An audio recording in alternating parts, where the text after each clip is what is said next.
Oh, hold on. I was making a TikTok earlier, so my microphone was not on. Hold on. Oh, good, mic's on. Welcome to Defense Diaries. I'm your host, Bob Mata, and we are back for live number 2 on this fine Thursday, December 19th, 2024. And this time we are back talking about Luigi Mangione. Hey, what's going on with the Luigi? Where in the world is the Luigi Mangione now? He's had a busy day. He's had a very, very busy day. So I figure what we'll do first, and if you follow my Twitter, you know he's been indicted federally as well. They've doubled up on him with the Redrum charges. They've charged him with Redrum federally as well, and which is interesting. But what we'll do is we're going to kind of go through his day, through a series of videos that Dizzy was kind enough to pull up for me. And then we will go through the federal indictment, which is pretty interesting. So, and then hopefully my darling wife will join me at some point. She had to take Papa Mata to the doctor. Got some good news there. So that was good. Well worth our time bringing him over there. So let's start off with him arriving to court in Blair County, Pennsylvania, and we'll follow his day from there, from like kind of moving from there, and then we'll have him coming in, coming out, and we'll follow him. We'll follow him all day. We'll just see what was up with Luigi today. Had a busy day for the little guy, huh? All right, so this again is Luigi arriving to the Blair County Courthouse this morning. All right, let's see. Oh, should be fascinating.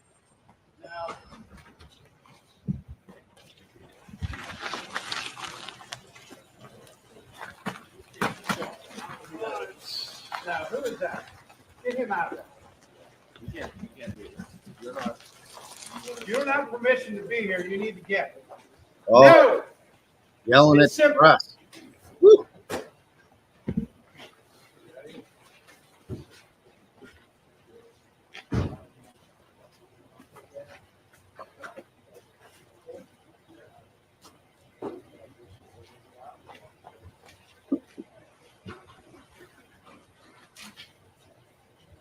Hey, look, everybody, it's a Luigi. There he is. And there's the wheel. Oh, he's gone.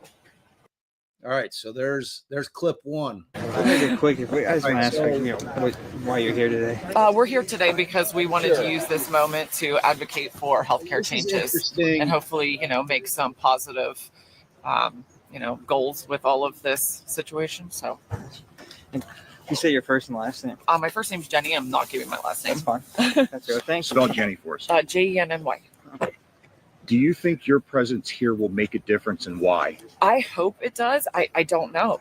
All we can do is try and hope and show up and, have our voices be heard. But who knows? I hope it does. Where are you guys coming from today? Northwest Ohio. Northwest Ohio. Okay. And so explain to me your sign here. Why do you guys feel the way that you do about the defendant today?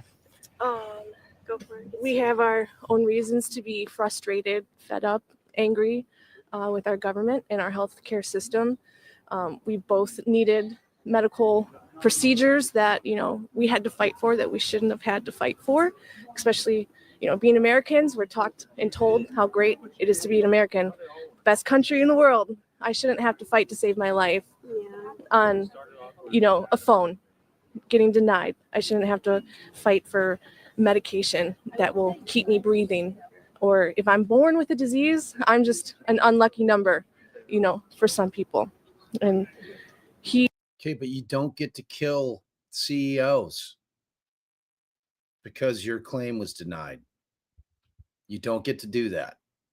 I'm sorry. I'm sorry that you're living through the nightmare that we all live through with our health insurance system, but you don't get to murder people. It's not how it works here. It's not the way it works. he had, medical issues, medical things, and he was heard, and he was heard by a lot of people, and That's why we're here. that's why we're here.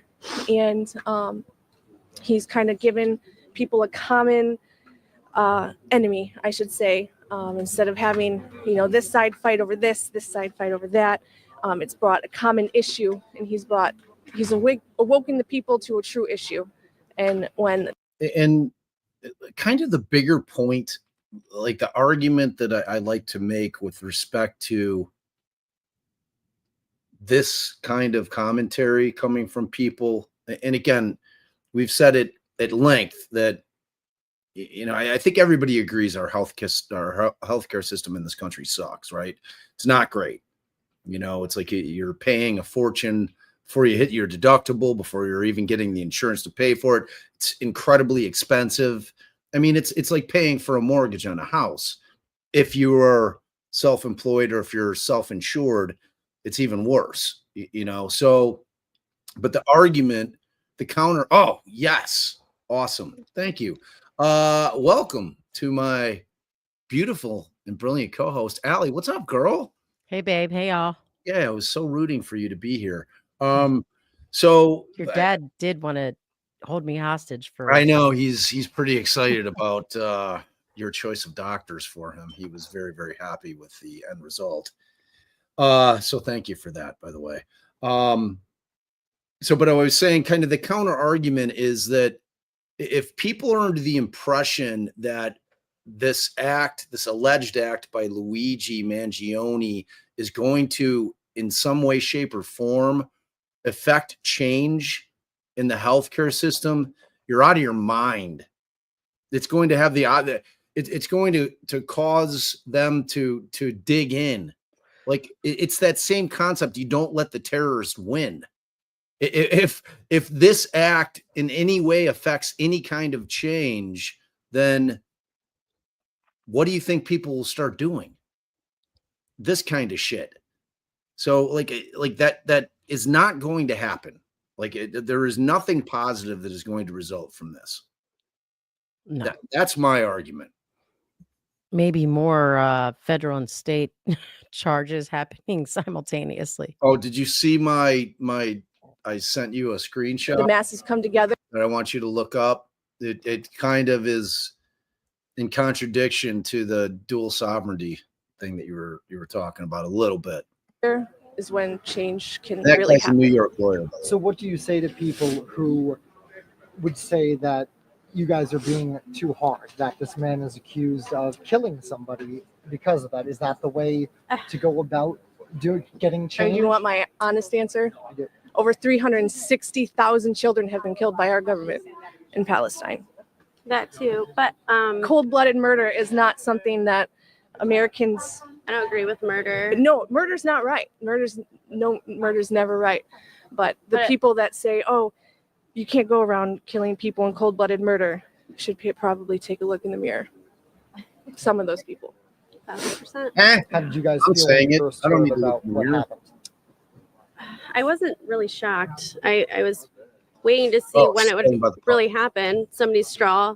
Another shooting in America. To break the camel's back. Yeah. And it was allegedly Luigi. And I get it, because there's a lot of worse things, and I'm actually surprised, like maybe a mother or a father, this did not like retaliate in like the same sense, because I've heard some horror stories, and myself, I'm here because of a pre-existing condition, and we are kind of left out in the Pushed system. to the side. Well, shoot, they're going to be sick and die anyways. Why should we? Why should we really care? So, and it's sad, like it's sad because that really happens. It might sound like we're exaggerating, but like that stuff really happens. We're not exaggerating. We have to fight for our lives on a phone. medical bill shouldn't be $450,000 a year. I can't afford that. Only state insurance can afford that, and I have to be poor in order to get my medications paid for. So ultimately, if he did what he is being accused of doing, do you think that's justified? No, murder's not justified At all. but he brought the people together. Yeah, no, I agree. But I did say, like, violence makes changes in American history. War happens that created our freedom. George Floyd happened that created reform, and we need more reform. So I'm hoping this creates more reform for us. Gotcha. Yeah. All right, perfect. Thank you guys so much. Thank I appreciate you. Thank you. it. So if you first could, if you're willing to give your full name, that's fine. But if you could just say and spell your first name or full name, whatever you want to do. Okay, Natalie. Natalie, where are you coming from today? I'm from Maryland. Maryland. Why are you here this morning? What do you think? Explain your sign to me. So I think it's important to understand that while murder is not something that needs to be glorified in any way, the health insurance industry is oppressive to people. It is violent. It inserts itself as a paywall between people and care, and we need to recognize that. It's been brought to our attention as a populace now, and I just want to take this moment and push for more recognition of needed change in policy. So do you think if he did what he is accused of doing, do you think that was a justified way to try to get change? I think it's important to recognize that people feel backed into a corner. People feel like they haven't been listened to for years and years by anyone in the establishment. So, I'm not going to discuss justified or not. I'm just going to say it's kind of a predictable outcome of a violent system. Okay. What were your initial thoughts when you first heard about what had happened, that he was a CEO healthcare and it seemed to be targeted for that reason? I think most people, probably normal people, had the same reaction, that there was probably some motive behind it related to just complete disgust with the way our health insurance industry works, and that it is an industry rather than based in care, that they've allowed profit to become the motivating factor for the health insurance industry. So I think that was pretty clear to most people. Understood. Thank you so much. I appreciate Ashley Adami. My name is Ethan Merrill. And how you spell those names? ASHLYN and then ADAMI. And then it's ETHANMERRILL.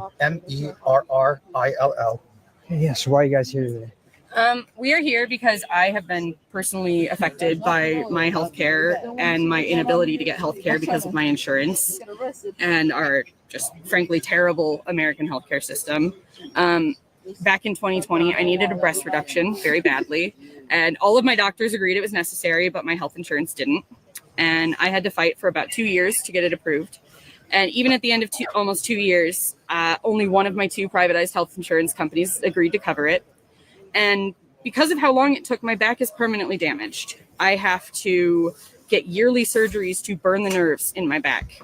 I have to get a surgery where they take needles and put it down along my spine and put in high frequency radio waves to burn the nerves. And because of insurance, before that surgery will be approved, I have to do 2 prior surgeries where they inject numbing medication. So I have to get like 6 needles put along my spine 3 times every year because of insurance. And that's effectively because they want to do like a pilot procedure to make sure that the burn is actually going to stop the pain. Even but though she it's has already worked before. She has a chronic condition that's never going to go away. And it was caused by negligence of the system. Like I had to fight for almost 2 years. There was no one advocating for me except me. I was a student. I was going through terrible, terrible pain. It was destroying my ability to focus on anything, let alone trying to deal with health insurance. It was exhausting and it broke me. Sorry to hear that. So what message do you guys hope gets out there, with all this? Universal health care now or free Luigi? And privatized healthcare is a crime against humanity. Anything else you guys want to say? How do you think universal health care will work? Well, every other country, every other industrialized country on the planet has it. That's socialized So medicine. I don't think we would struggle that much to find one that would work for us. And with that, apparently, on average, Americans per capita pay about $12,000 for healthcare per year, compared to about $6,000 for all other countries that have socialized medicine. So people that would complain about like the increase in taxes, sure, you'll have that, but you'll have no more ridiculous like payment for your insurance. Like it will reduce your costs. It's not going to increase your cost. Like over half of Americans want universal healthcare. I honestly don't know why it hasn't happened, other than the fact that corporations have the ability to prevent it. And they shouldn't. Americans should have the say over American policies. Thank you, guys. Yeah, thank you. All right. 1 year on, how do you reflect on the Titan tragedy? Well, I don't Are think we about listening it a to lot this because- too? No, we're not Oh. going to watch that. All right. So do you want me to answer your question, or when do you? Oh, Because no, we're going to get to that. We're following Luigi's day today. okay. So, and Spitfire, no, I don't think I'm empowering anybody, but I'm certainly going to tell you this: it's not okay to kill people in order to prove a point. If you Yeah, find that I to be agree. empowering, I don't know what to tell you. The way that we set this country up, and as screwed up as it may seem, we do it through the ballot box. If you don't like the way shit is, then people should have voted Bernie in, because Bernie was all about socializing medicine. Well, and we've had friends from Canada who said that they've got universal health care and it's awful. And they'll But then we were in England and they said it was amazing.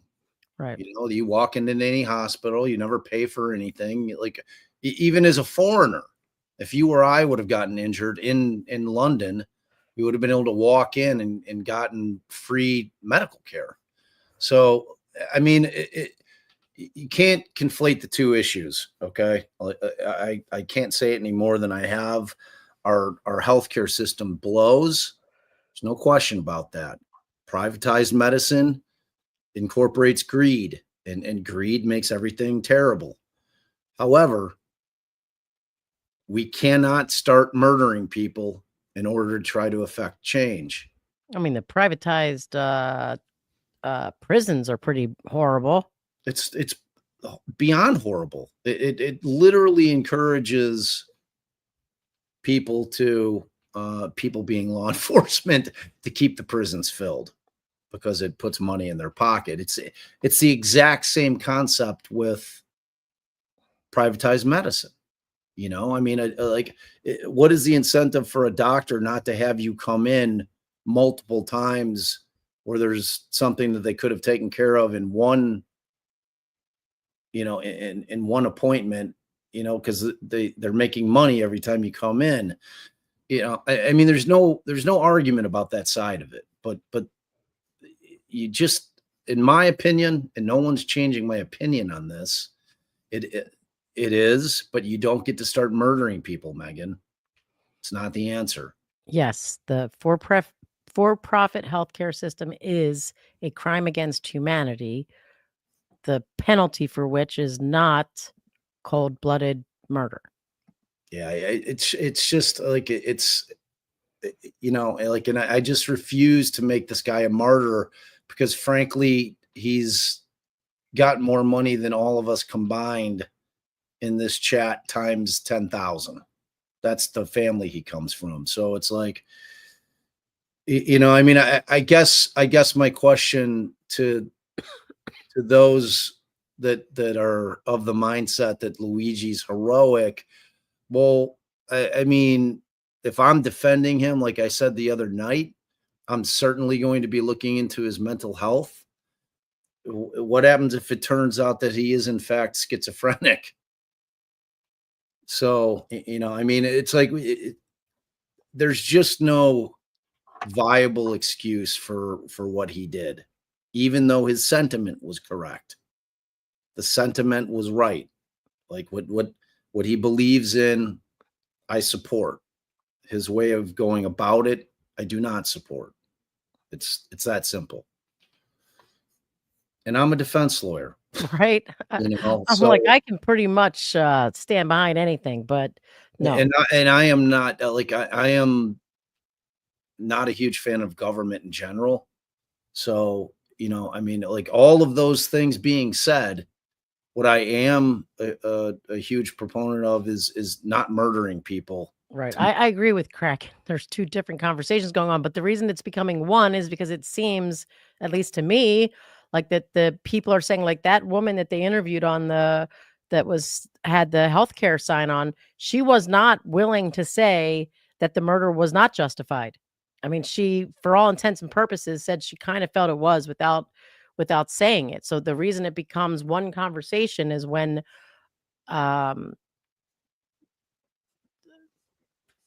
okay, so Law Nerd, if they're killing us every day for profit, does that mean we can just shoot them on the street where they stand?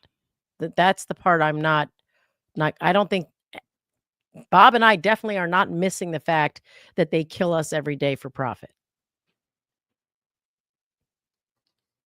Yeah, I mean, we are going to live it. If it's easy to type something on your keyboard about, privatized medicine and how it's killing people, and it is.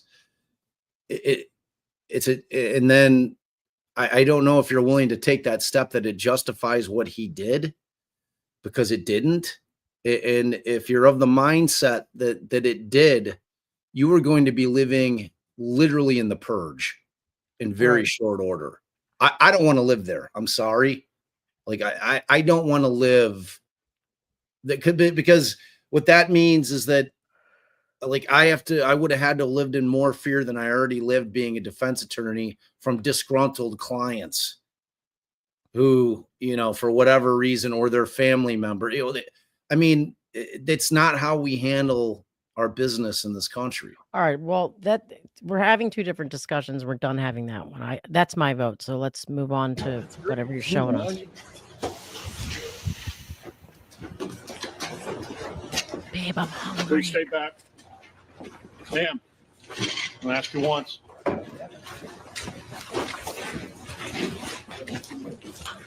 Please get back.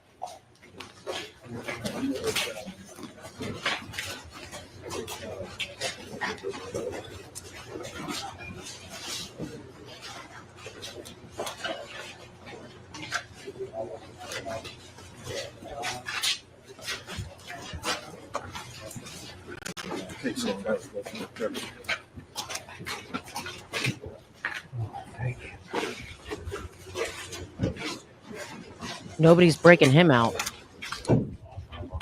No, like that was the whole thing. Yo, who's got the photography? Who's got the photography? You go.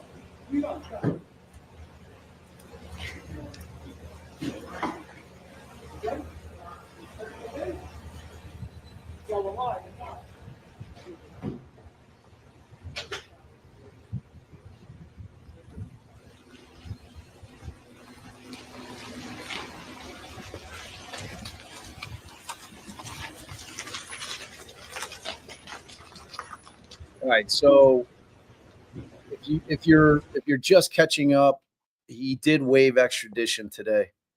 Okay, so he was transported immediately. There was no, New York was waiting.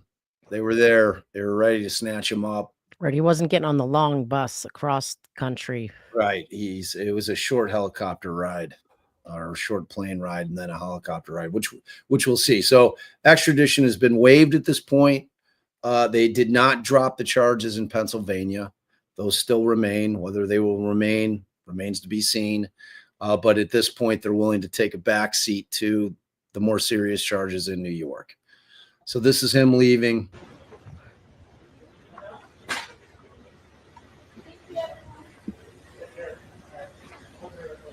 think all the Alpena folks are like, see you, man. Take care. Good.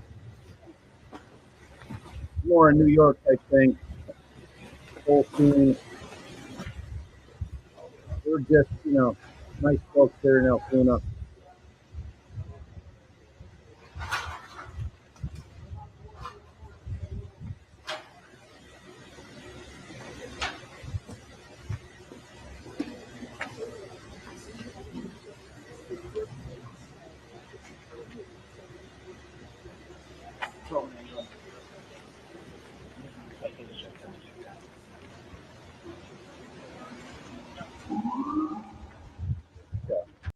Enough of that one.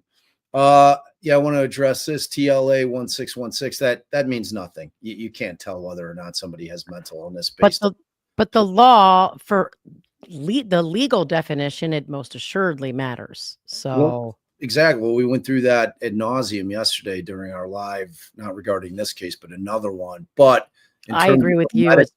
Diagnosis, but the medical definition and legal definition are very different things. So in terms of, but I get the feeling that Terry's not talking about the legal definition. Okay. Well, if she's not, then I would disagree with it, with that, because I think you can be mentally ill and still plot and plan and write well. I mean, you can be delusional, plot and plan and write well. You're even when you're delusional, it is typically of one certain aspect. Like I think Bob is a donkey, but all the rest of me thinks everything that I normally think. I can read, write, and plan. I just look at Bob and think he's a donkey. Donkey. I don't know why I picked that. I should have picked something way sexier. Yeah, thanks. All right, so I was trying to, pick the way opposite of you. So this is this one I don't think is too long. This actually is a pretty long clip. Let me see what's going on with this thing. And while he is doing that, a lot of looking outside the building, going to see what the deal is. Thank Luna's mom for being a member for 5 months. Here's the action. I have a feeling the sound might suck on this one, but let's check it out.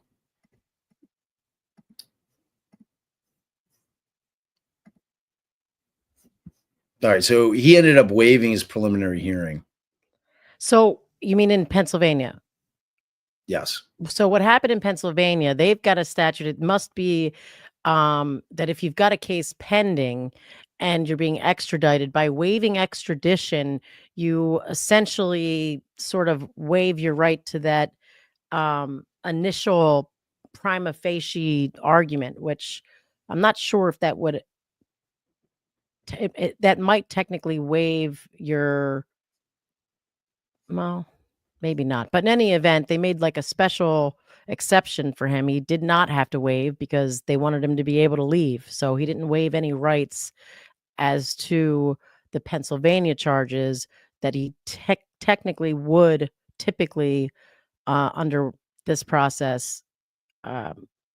So, yeah, sorry. Okay. All right. So there, his Pennsylvania lawyer is going to come out here in a second. And Terry just there clarified she's speaking legally. Thanks, Terry. Appreciate you. And I agree.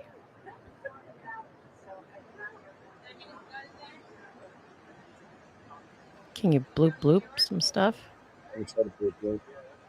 I mean, is he out there yet? No, he's not going to come out. This is like his lawyers.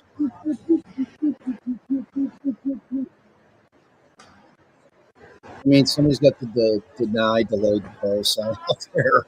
Yes.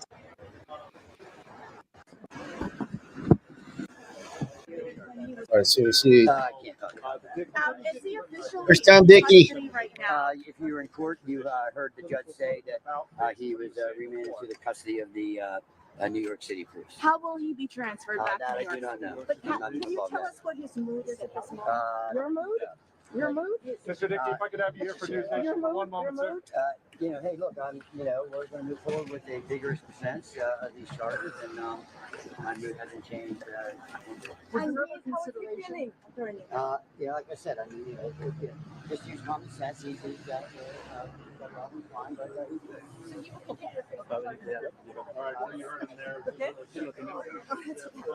That was exciting, babe.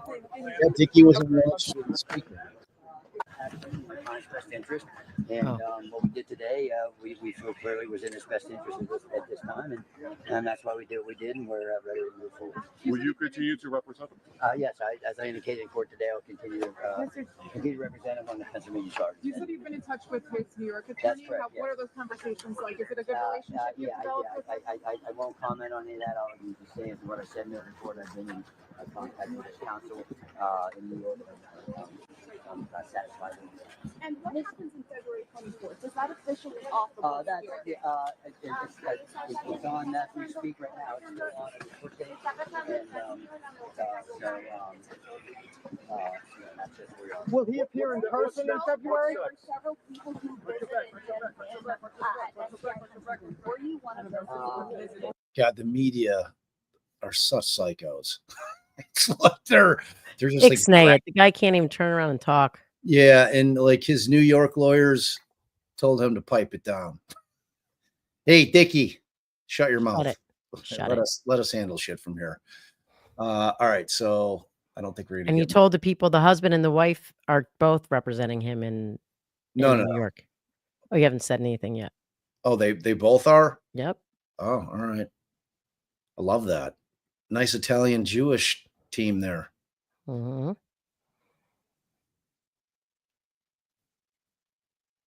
All right, so the next thing we're going to watch a little bit of is this update. I believe this is the prosecutor from, I think he's a prosecutor. He could be a cop. He's got kind of a cop face. I don't know. Got that red tie. He's got a prosecutor tie. Expect us to be transporting the defendant until his charges are concluded in New York. When does he enter a plea in this case?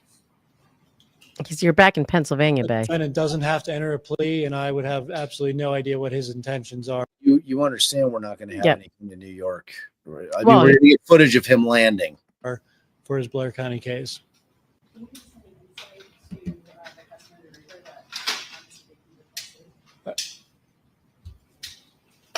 Other than it taking extra time, not really. He wanted some of the language changed and didn't agree to say that he was treated nicely by the police officers at all times. But,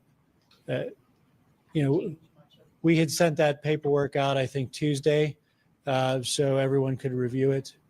And it was, as you saw today, at 9:15 where the questions were raised. Sir? I was going to ask more about the customizations that were made for the forms. Was that the extent of them? Or what were the customizations made to the waiver form?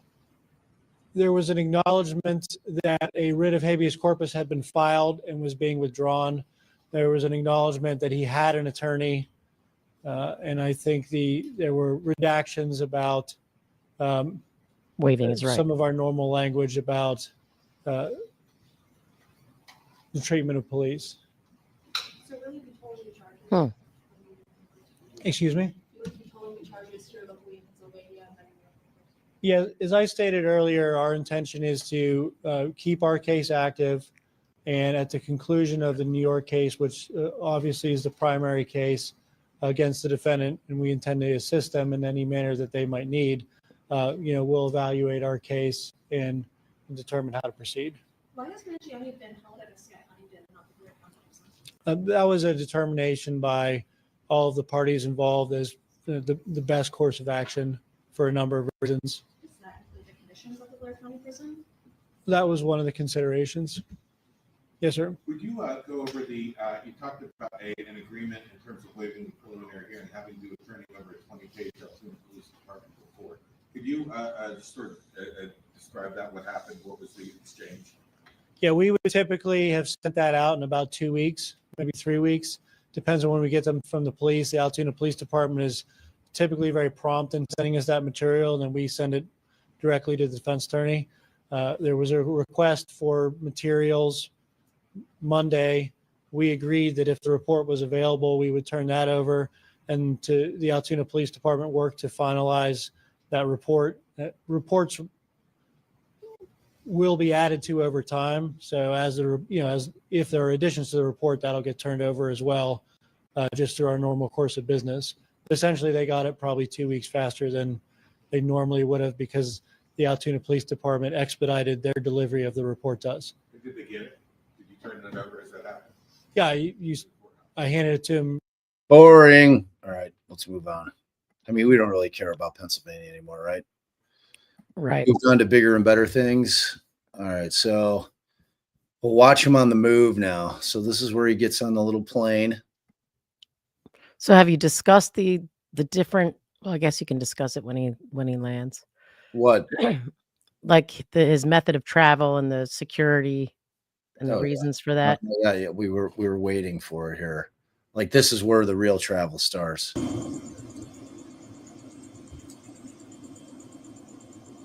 Oh, look, everybody, there's a Luigi.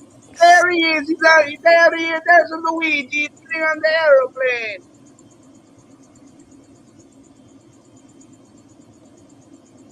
So they got him in a motor car, kind of set up there.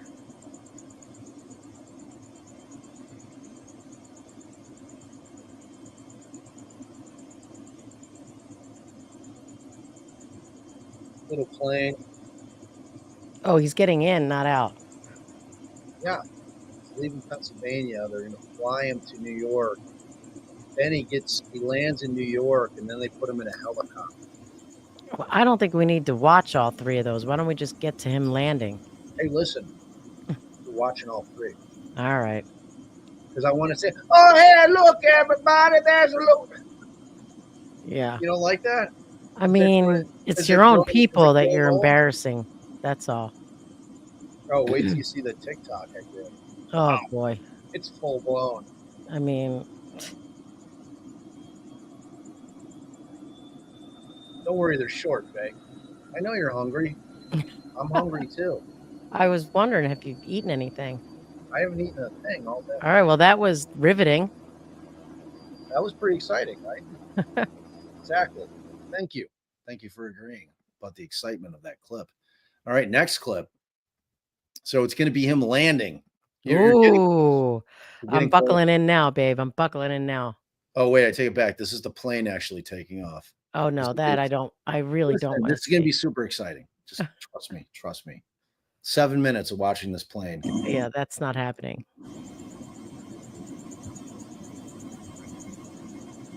Unless it runs into some drones while it's up there. Oh, look, we're lifting little stairs up, babe.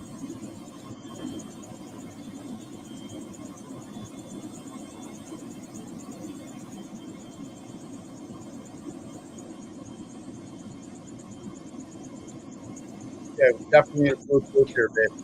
Please. Blue. Men talking, men in police uniforms and bats talking about important things. Yeah. Important thing. There he is. I saw him. Hey, look, everybody, there's a Luigi getting on the plane. Oh my gosh. That boy's firing up now. Well, bad camera work. Real bad okay. All right, that was a fun clip too. Good one. All right. I'm still buckled in for the landing. It's the journey. Oh man. Quick, I just want to ask, why you're here today. We're here today because we wanted to use this moment to advocate for healthcare changes. That's how you advocate for healthcare change. By supporting the murderer, the Red Rummer.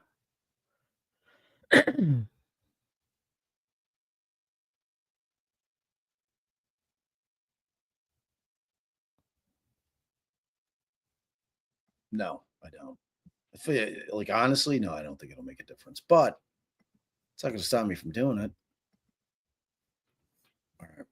So he's back in New York. Breaking news out of New York right now. Luigi Mangione's plane from Pennsylvania has just landed after he waived extradition in a Pennsylvania courtroom earlier today. He's expected to deplane any moment now. You see dozens of NYPD officers there taking. Pause it a sec. Who is in handcuffs, by the way, into custody there in New York.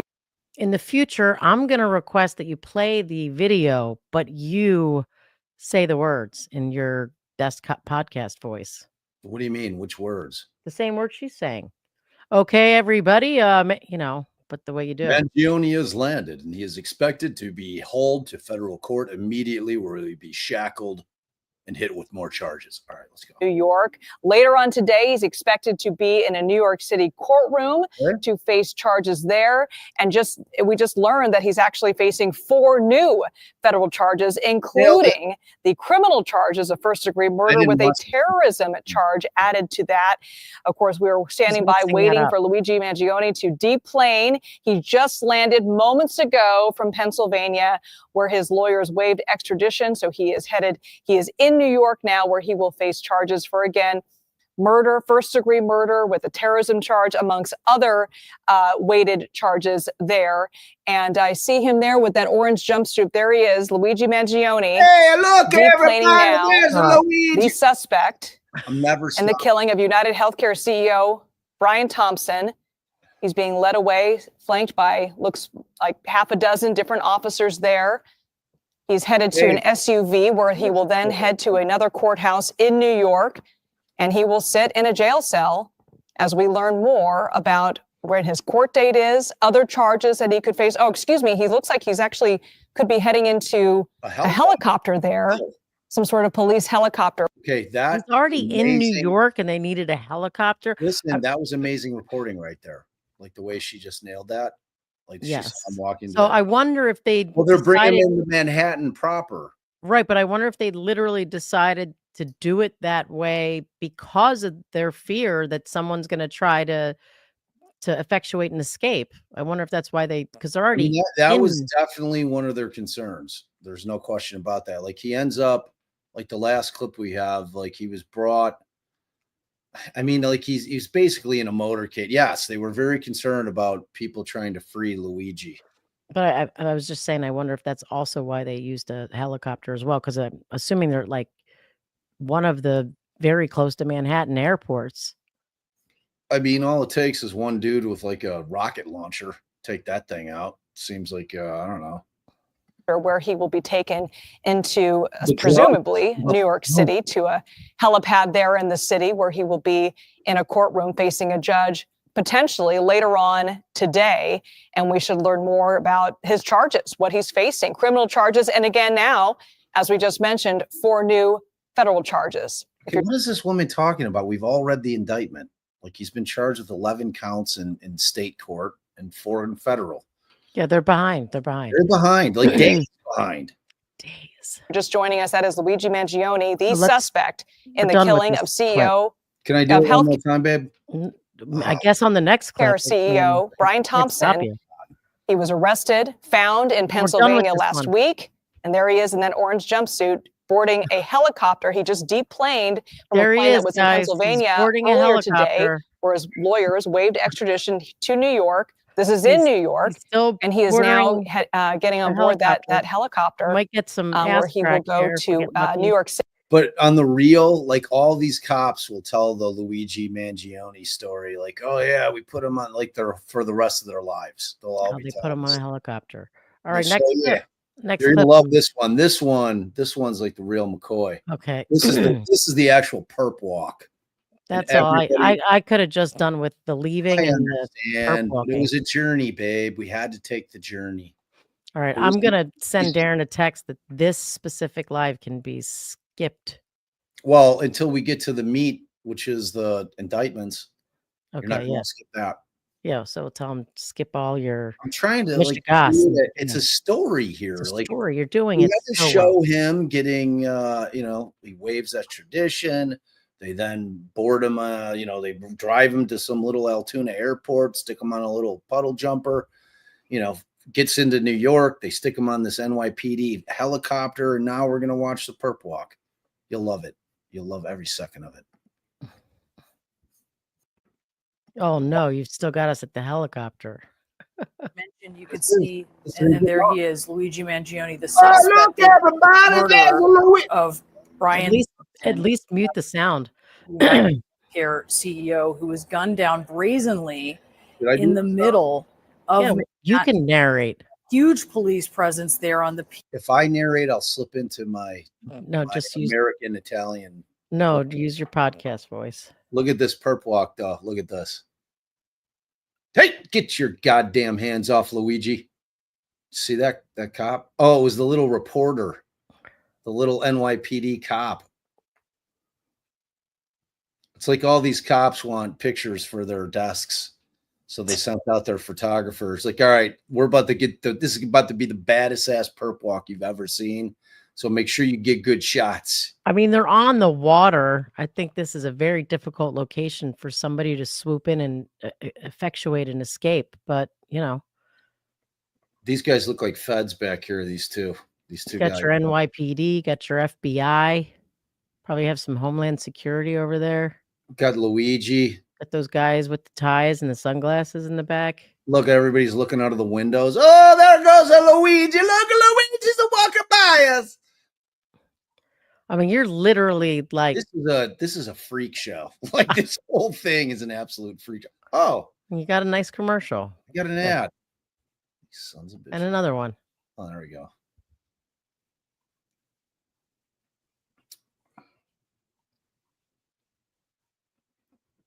So I Can you tell us about what you're seeing right now? The scale of law enforcement's presence.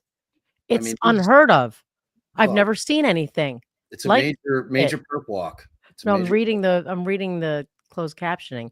It's very clear as you see this law enforcement from the helicopter on the way down to the pier.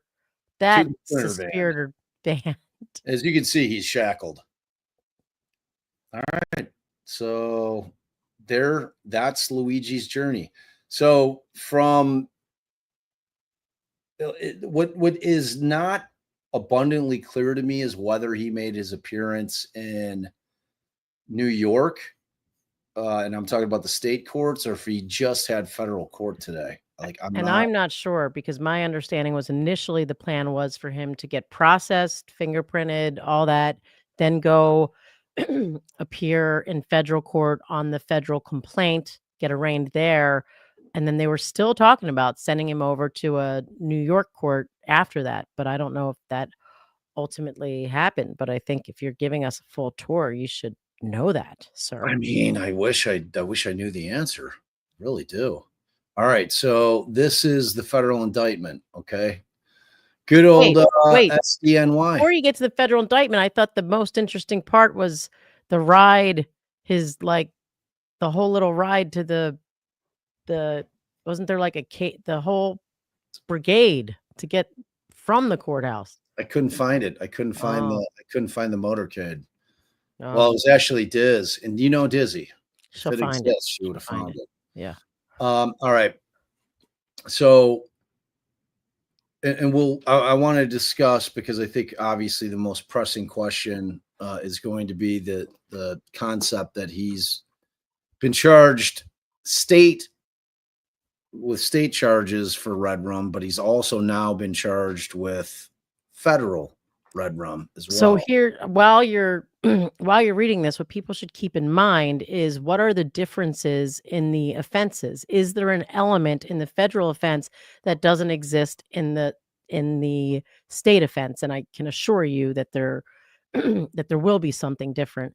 And even in New York, our Supreme Court has held that double jeopardy does not apply when you have different sovereigns charging, that as a matter of law, those are different offenses. And what the double jeopardy prevents is being charged with the same offense twice. So they also when you look at the elements of each offense, if there's something different in the elements, it's also not the same offense, despite the change of sovereignty from the United States to New York. So as we're reading this, just think back to the 11 charges. Was it 11 state charges? And what is different? Because some of it will be the same, and maybe if it's too much the same, maybe there'll be an argument in state court. But I did look at New York law, and New York law, even their statutory double jeopardy allows for an exception when it's two different sovereignties.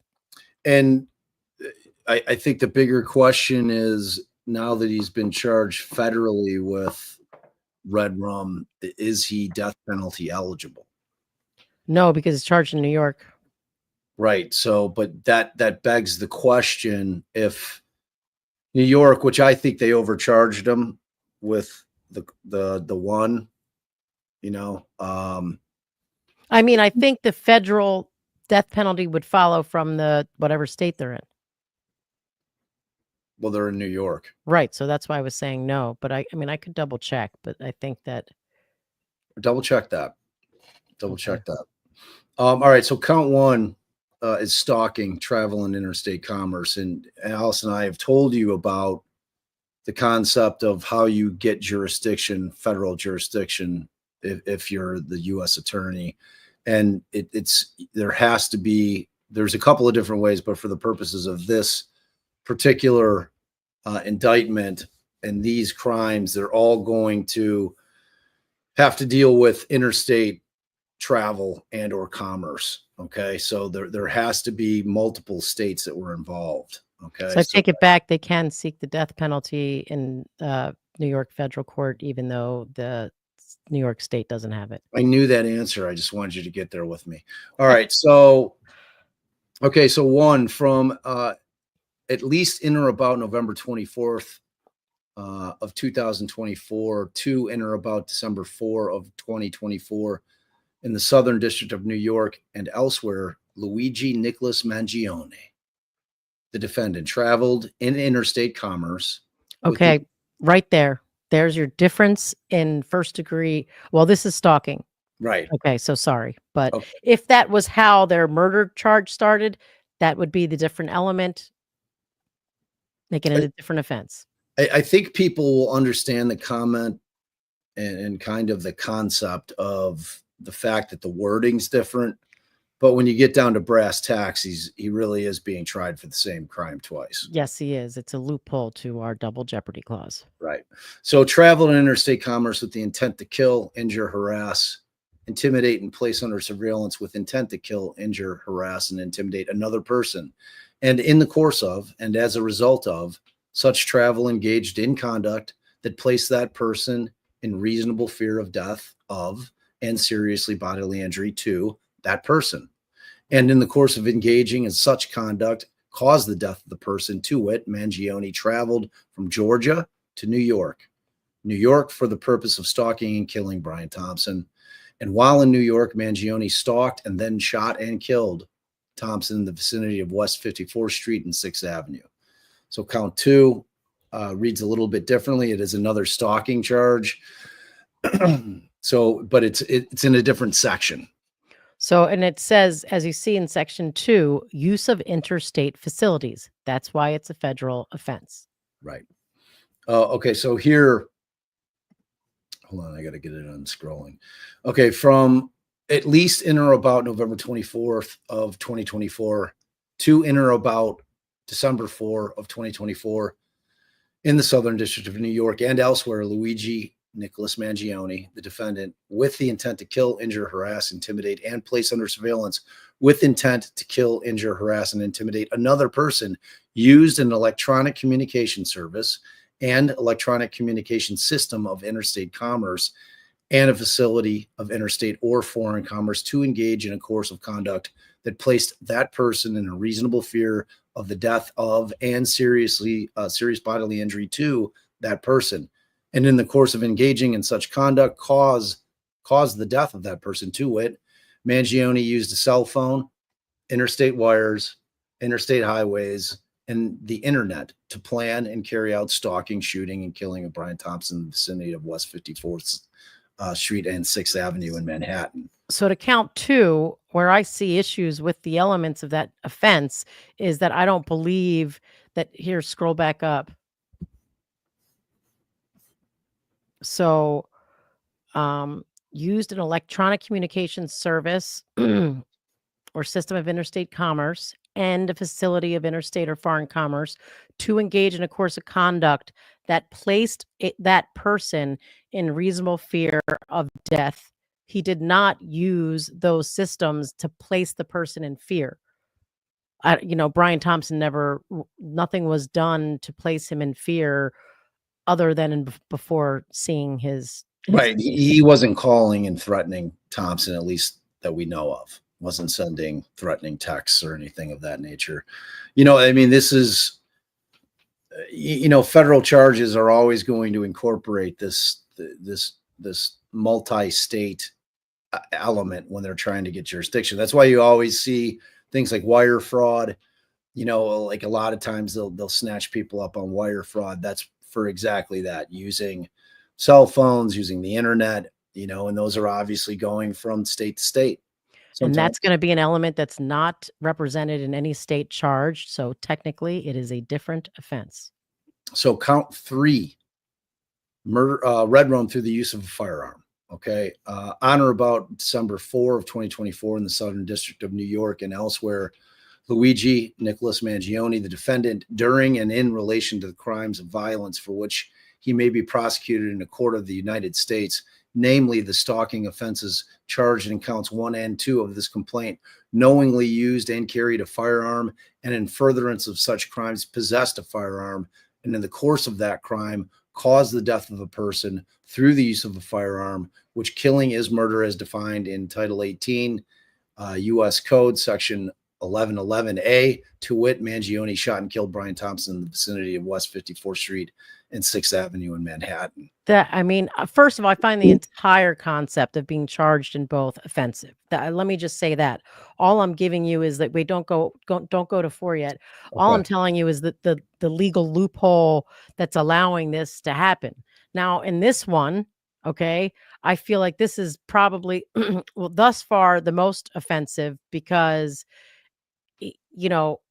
during and in relation to crimes of violence for which he may be prosecuted in a court of the United States, namely the stalking offense. Now, I'm assuming there is no stalking offense in New York. Is that accurate? That's accurate. Right. So they chose the one offense that's not being charged in New York because now, again, there's a different element in count 3, the fact that he also committed stalking, that takes this outside of the possession of a firearm state charge. And that's obviously bullshit. Right. Count 4. I could not agree more, but we're defense attorneys. So I don't care who you are. Right. I mean, double jeopardy is double jeopardy in my estimation. Right. But they're charging, they're using, lawyering to charge them twice for the exact same crime. For the, and theoretically, like, that's what I'm saying. I think ultimately there's going to be a conversation between New York and the feds wherein, and I think that the carrot for the feds is we've got the ability to be able to give them the death penalty. Y'all don't. I just don't think under the United States Supreme Court law, very, very clear precedent that as long as there's different elements, double jeopardy doesn't apply. And under New York's statutory, whether New York can do it, given it's been done in the federal court, they have the same statutory loophole for that. So unless someone's going to try to make new law, which I would suggest they did, especially on this count, especially on something as obvious as like the only difference is I chose a different crime of violence that you guys decided not to charge, but could have charged type of thing. The other ones, have actual elements that are different, meaning you had to use, interstate commerce. You had to use interstate facilities, which I still think you should never be charged in both places for both. But these two are, I find even more offensive. Okay. Count 4. And this one is duplicative. So he was definitely charged with a very similar crime in New York State. Except the stalking part. Right. I'm talking about 4 though. Yeah, 4. Except the Well, stalking. yeah. I mean, they used the stalking as the vehicle to get to the other charges, these other counts. Right. So, okay. So on or about December 4, 2024, in the Southern District of New York and elsewhere, Luigi Nicholas Mangione, the defendant, during and in relation to crimes of violence for which he may be prosecuted in a court of the United States, namely the stalking offenses charged in counts 1 and 2 of this complaint, knowingly used and carried a firearm, and in furtherance of such crimes, possessed a firearm which was brandished and discharged, and was equipped with a firearm silencer and firearm muffler. So that one actually, I don't think that the state offenses require those elements to be proven about the firearm silencer, did it? I don't know. Was there one that specifically relied on the fact that there was a silencer in New York? Yeah, it's a crime to have it, just be in possession of it on its own. Like, it's not dependent on anything else. Okay. I mean, obviously you have to have a gun attached to it. Right. But the silencer being in a possession of it alone warrants a charge there. So, all right. So this is basically what we're going to be reading now, is essentially the affidavit, probable cause affidavit, with the equivalent in state Shocking. court. They didn't even charge him with the undetectable firearm. Maybe there was some more metal than we think. Yeah, because like 3.7 ounces is not much. So that slide was probably, like, I was thinking about it when I was showering. I'm like, that probably had to weigh more than 3.7 ounces, I would imagine. Because that's what that federal statute is that it's a federal weapons crime, and under federal law to carry a weapon that's undetectable, meaning that it's made out of plastic or a 3D printer, but And not or just does detectable not through have enough. a metal. Exactly. It can't be detected through a metal detector. And also another crime that he could have been charged with is a weapon that's not registered. All right. So this is basically the Fed's version of their investigation and why they believe they have the right guy. So I am a special agent with the Federal Bureau of Investigation and am assigned to the FBI's Violent Crimes Task Force. I have been personally involved in the investigation of this matter. This affidavit is based upon my conversations with other law enforcement officers, my examination of documents obtained through a court-authorized search warrant, my review of documents prepared by others, security cam video, and my involvement in this investigation. Because this affidavit is being submitted for the limited purpose of establishing probable cause, it does not include all of the facts that I have learned during the course of my investigation, where the contents of documents and the actions, statements, and conversations of others are reported herein. They are reported in substance and in part, except where otherwise indicated. Based on my participation in this investigation, my conversations with other law enforcement officers, and my review of documents prepared by others, and my review of security camera video, I have learned, among other things, the following: that on December 4, 2024, at approximately 6:45 a.m., let's get that picture up there, Brian Thompson, the victim, the chief executive officer of a nationwide health insurance company, Company One, was shot and killed by a masked assailant, the shooter, while walking on West 54th Street toward a hotel in Midtown Manhattan, the Midtown Hotel, where a Company One investor conference was scheduled to begin at 8 a.m. As discussed below, the shooter was later identified to be Luigi Nicholas Mangione, the defendant. Security camera video showed the shooter, who was wearing a gray backpack, come from between two parked cars, walk up behind the victim, and shoot the victim in the leg and the back outside of the Midtown Hotel's entrance on West 54th Street. The firearm the shooter used appeared to have a sound suppressing device or a silencer attached to the front of its barrel. A still image of the security video of the shooting is provided below. So you guys can see that, right? We've all seen that picture. Yep. And then B, law enforcement personnel who responded to the scene of the shooting recovered, among other items, spent 9mm shell casings and at least one round of live 9mm ammunition. The words deny, delay, and depose were written on the side of some of the shell casings. Responding law enforcement personnel also recovered a cell phone in the vicinity of the location where the shooting had occurred.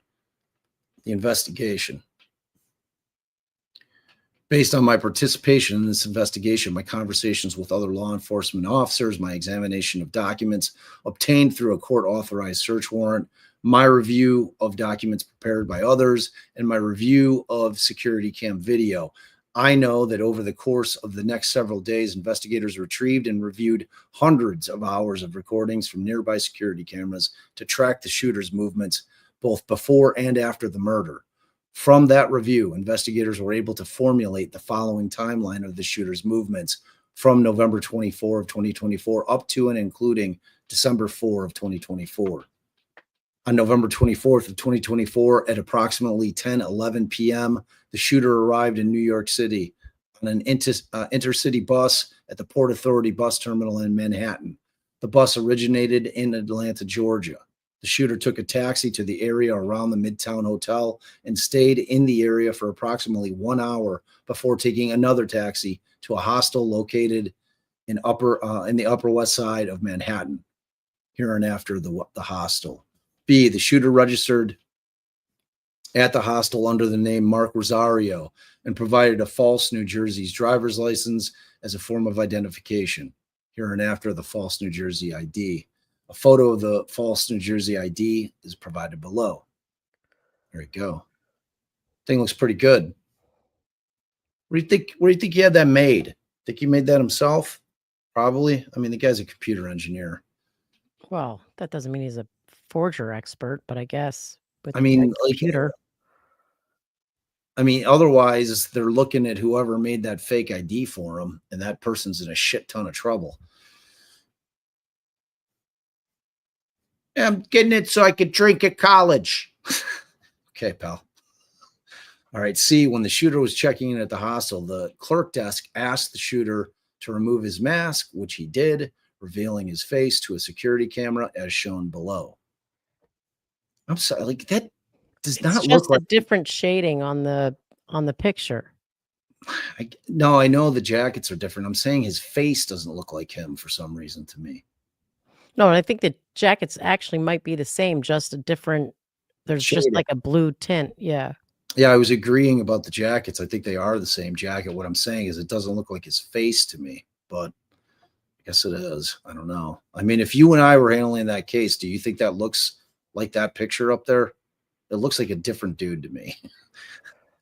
I don't know. It's that little bit of eyebrow right there might do him in.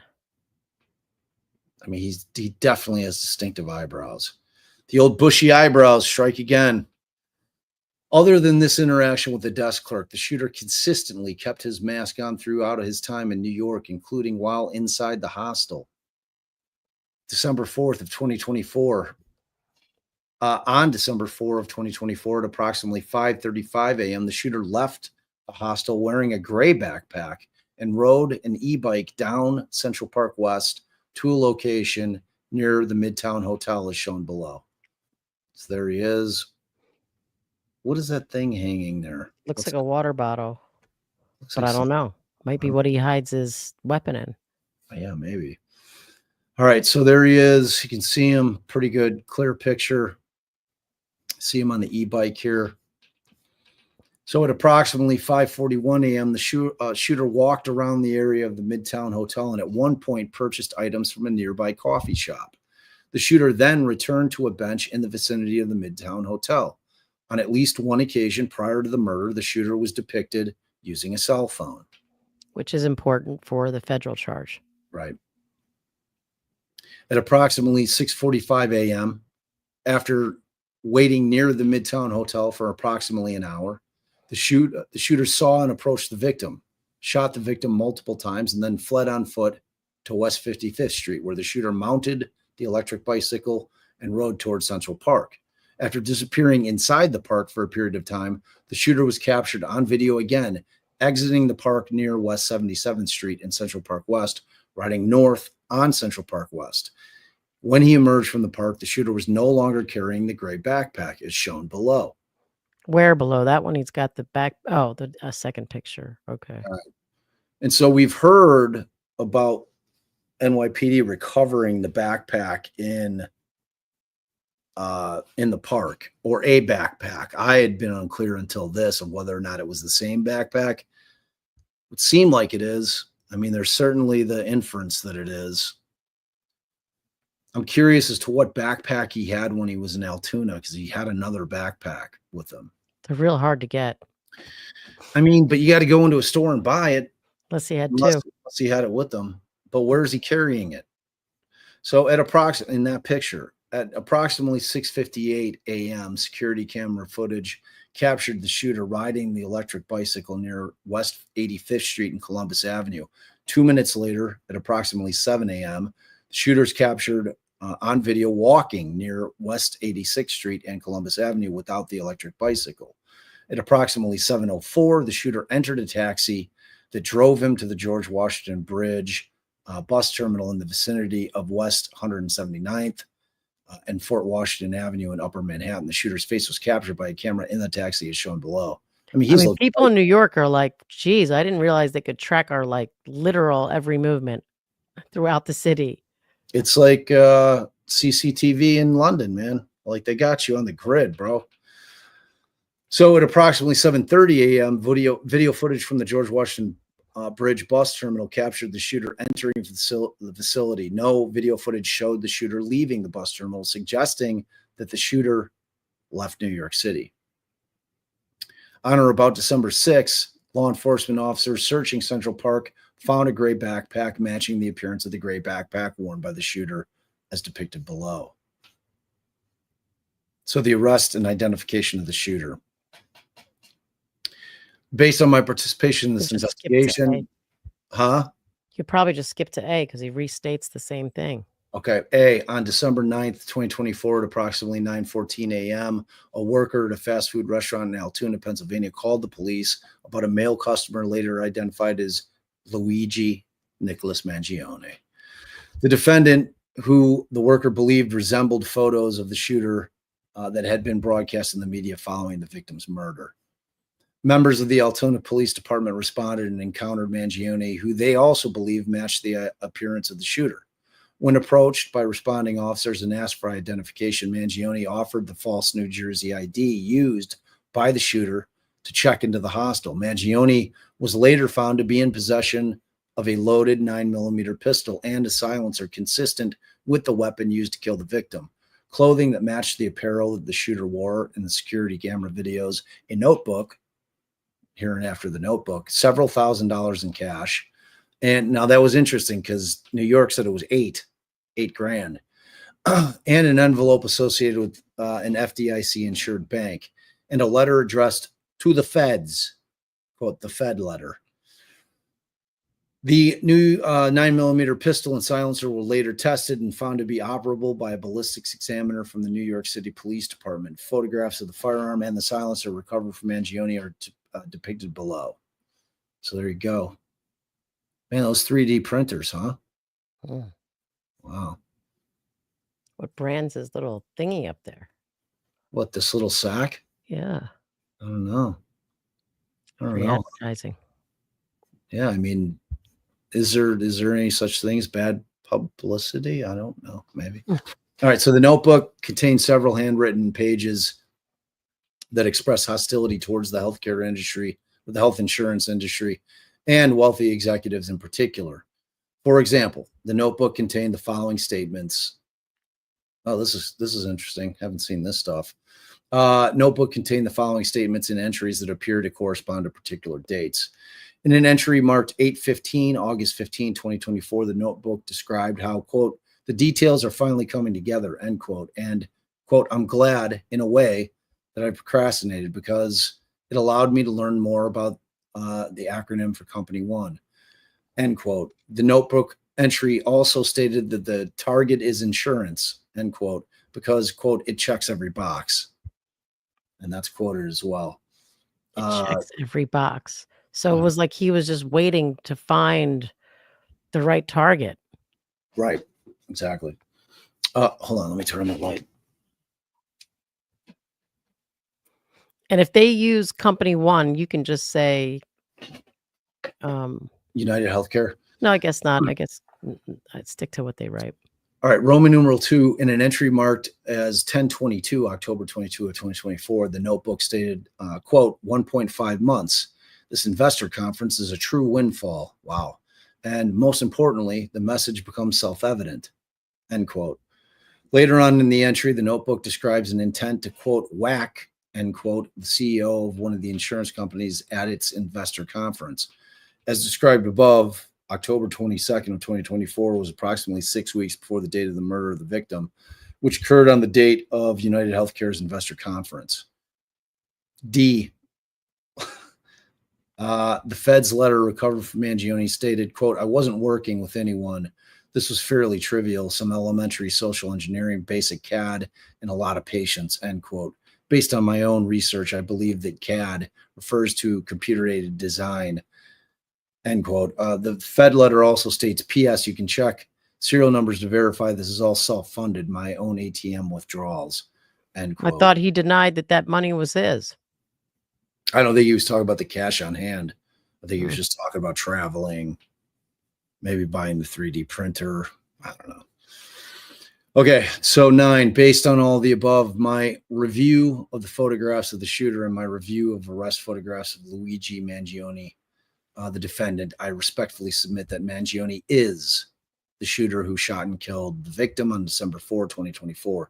Additionally, the notebook entries, the Fed's letter, the shooter's apparent surveillance of the Midtown Hotel on November 24, 24, and December 4th of 2024, and the shooter's use of counter surveillance techniques and escape from New York City all suggest that the shooter undertook extensive efforts to identify the victim, place the victim under surveillance, and track the victim's whereabouts in the time period leading up to the murder. Below are surveillance stills of the shooter and an arrest photograph of Mangione. So we haven't heard anything about where he used a computer, where he, what facilities, what federal facilities he went to, right? Am I wrong? No. Okay. No. I mean, he did get on a bus. That's interstate travel, but I haven't heard anything about some of these other elements. Me either. All right. And then we've got wherefore I respectfully request that a warrant be issued for the arrest of Luigi Nicholas Mangione, the defendant, and that he be in prison or bailed as the case may be. Gary W. Cobb, with permission. So there you go. There you go. There is the federal indictments. So I think it's going to get sticky. I think it's going to get sticky with the Redrum charges. I just do, between the state and the feds. I mean, I would definitely be making the argument, even though, like I said, I even saw case law in 2019 from New York. It's a US v. Barnes where, it was a 2019 case, People v. DIPRE, where they said that the double jeopardy claim was without merit, because whether subsequent prosecution violates the 5th or 14th Amendment double jeopardy, and that's our federal double jeopardy prohibition for sequential prosecutions for the same offense is satisfied because each of the offenses charged in the state indictment contains an element which the federal charge does not. Second, under the dual sovereignties doctrine, the instant prosecution is not barred because successive federal and state prosecutions, even when based upon the same transaction or conduct, do not offend double jeopardy. Yeah, it's so weird though. I mean, it's them's just words. It's the same act, Right. And then, like I said, New York has its own statutory double jeopardy right, and it says that here the state and federal offenses have substantially different elements. The acts and that was in this case, which they're basically the same offenses there as well. The acts establishing the federal offense are clearly distinguishable from the facts establishing the state offense, and the statutory provisions defining state and federal offenses are designed to prevent very different kinds of harms or evil. Thus, there exists no statutory double jeopardy to bar the instant state prosecution by virtue of the defendant's federal plea. And again, that was that was where the state was considering it. And they put a couple of examples here, like there was an attempted murder of a police officer and criminal possession of a defaced firearm. And then the federal conviction for bank robbery using and possessing a firearm during a crime of violence. So all the same kind of things have been upheld under both the U.S. Constitution and New York state law. Yeah, I like. Did you? That's what you just read was New York's. That was People v. DIPRE. I don't know if it's Dupre. And it's a 2018 case. It's a slip opinion. It's just the first thing that I pulled up. And I saw that it pretty much followed the same logic as some of the Supreme Court cases that I had read earlier in the day. Enough to see that there is exceptions to the New York statutory double jeopardy rights. So when they said that there's states that a person may not be separately prosecuted for two offenses based upon the same act or criminal transaction unless the offenses as defined have substantially different elements and the acts establishing one offense are in the main clearly distinguishable from those establishing the other, or each of the offense as defined contains an element which is not an element of the other. And the statutory provisions defining such offenses are designed to prevent very different kinds of harm or evil. The feds would say theirs is to prevent people from using federal interstate commerce and federal facilities to facilitate offenses. But I would still make the argument, especially like I said, with the ones that seem more easily attacked as far as having, at least designed to prevent very similar harm, when you have the ones that rely on stalking and don't rely on any federal interstate commerce or federal facilities or cell phones or anything like that. Yeah. And then Daisy the Corgi's mom had asked whether or not there had been a moratorium. There was a moratorium on the federal death penalty that was put into place by under Trump back in 2021.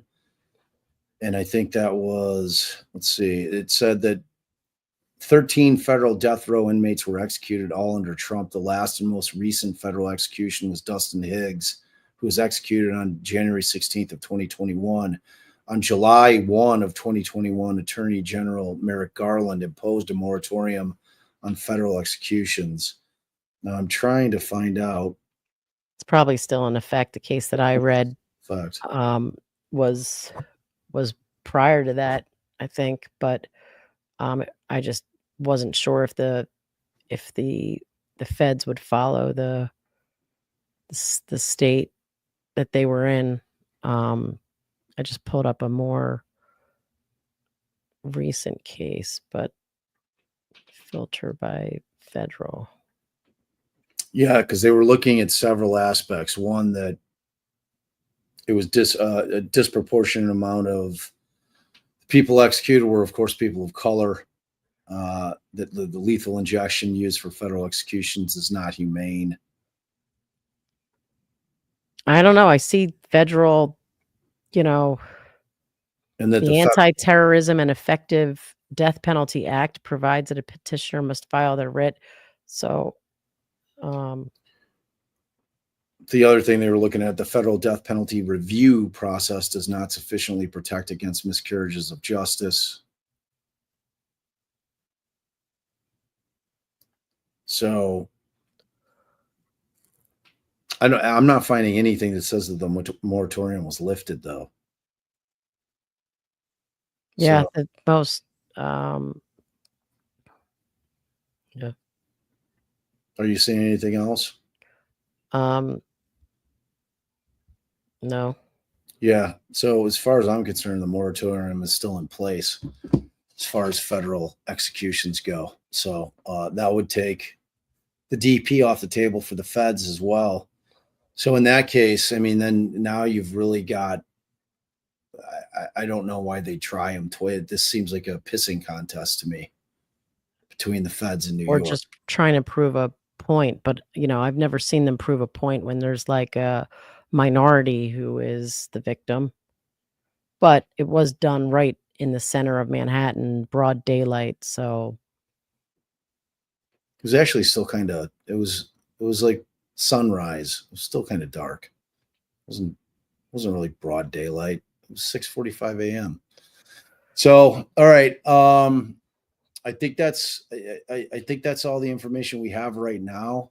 Unfortunately, the case, as it may be, because these are New York, whether it's being tried in the New York state courts or whether it's in the federal buildings down in the Southern District of New York, we're not going to be seeing any of it. They do not allow cameras down there in New York. And the feds don't allow cameras ever anywhere. So it doesn't matter what state you're in. So this is going to be one of those cases where boots on the ground might have to come into play. And it's there's such a fervent following by the media. It's crazy. People camping out, like when he's driving up and just walking into a facility is like, who's not going to do that? Me. This guy's never going to do that. We'll just watch other people do that. That'll be fun. And yeah, the moratorium is still in effect, it looks like. I agree. Here's my bigger question, because the two attorneys that he's hired from New York are very high profile, and high profile means a lot of money to retain them. So the question I have is, did he have like a trust fund, or did his family pony up the cash? Because the family has not made any kind of statements. They have not come out in support of their son. They haven't come out to admonish their son. I thought they did. They made some, I remember them making a statement that they had felt remorse or something for all parties involved, or for everybody involved. I think that was his cousin Nino. Oh, maybe. He was a council person. I think he had a written statement that he put out. And then I thought I heard that something to the effect that his mother had admonished him, had basically said that, we obviously don't agree with our son's actions or something of that nature. Thank you, Microdots. We agree that Luigi should have used his passion, intellect, wealth, and resource to fight the system legally. And thank you for your generosity. He's a bright guy. I mean, you don't get into the University of Pennsylvania being a moron. Ginger Snaps needs a family hug, babe. Aw, family hug. Love it. Love it. Miss Shorty, thank you for your generosity. Oh, we love you, Miss Shorty. Make sure y'all are going. Oh, Miss Shorty's got a big interview. If you are followers of the Karen Reed case, she has Grant Smith Ellis, who is a antagonist to the Free Karen Reed movement, and Miss Shorty is very much Free Karen Reed. So that could be a heavyweight bout over there. I believe it's on Saturday. Why don't you stick it in there, Miss Shorty? Yeah, if you're still in the here, regular chat, if you're still here, throw it in here when you got that going on. So I think that's been a long awaited stream. So if y'all are into that case, no, like when I'm looking down on my phone, y'all, and like looking for something, I'm not sleeping. I'm using my phone. It's just off camera. Do you know if start using it like this? So well, you could put it up out of our view by your computer. Put what up? Your phone. You could hold it up like this. Here. No, can you see me? I've got my phone right in front of me. Right. Wait, with what? I'm not good with one thumb though. See? I'm incompetent. There it is. There it's not. Wait, are you typing on it with one? But I'm typing. No, I was just reading.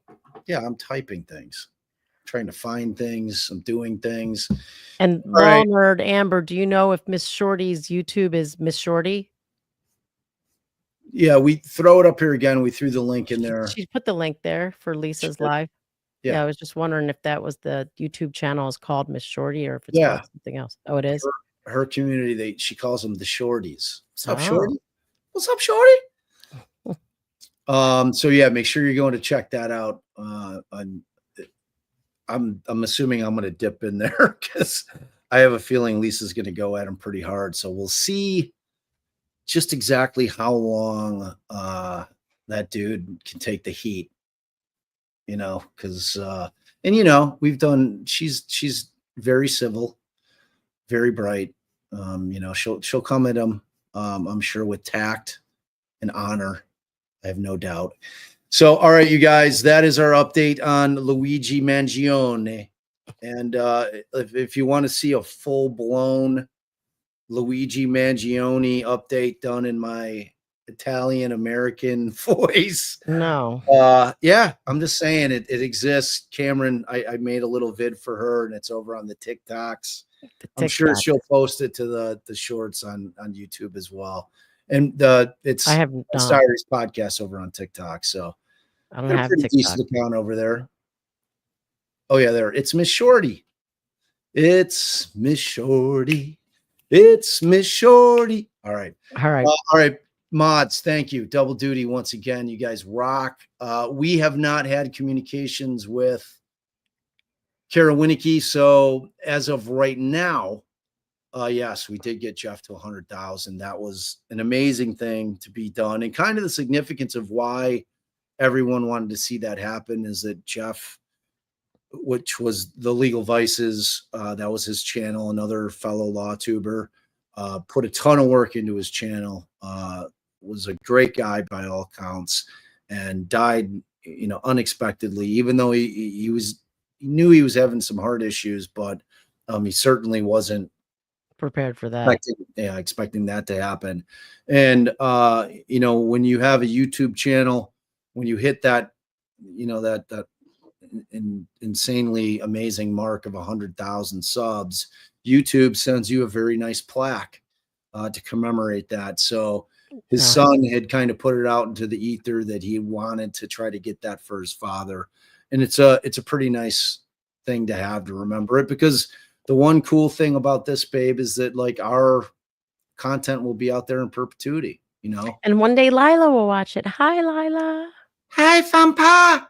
There's my Fun Pa. There's Fun Pa. There's Fun Pa doing Fun Pa things. So, all right. So, mods, we love you. We thank you for everything. Dizzy, once again, thank you for all your hard work. Mandy, if you're still here, I thought you had a Christmas party, Mandy. Like, why Go are to you your Christmas party? have fun? Forget about us. Just move your day along to the fun portion. But thank you, Mandy Joe, for all your hard work and your amazing thumbnails, and just everything that you do for us. We love you dearly. And that goes for both Tracy and Dizzy too, they really form the heart of our team. So we adore you guys so much. We are so thankful for you every single day. And to you guys all out there, please give us a like on the way out. That really helps get it out into the algorithm. Also share, subscribe. And if you really love us, become a member. We did our first members only live. It was not true crime related, but I had our daughter Scarlett on, but we're going to keep that one for members only. Allison requested that we not put that out to the world, and I agree wholeheartedly that we not do that. So I shouldn't have let Scarlett overhear me say that. She's like, "What do you mean? I've been on your lives plenty of times." that was different because she was like holding. Well, yeah, yeah, right. I know. I get it. That's why. So, all right, you guys, thank you so much to everybody out there that hung with us, because without you guys, I am just an old man talking to himself. For real.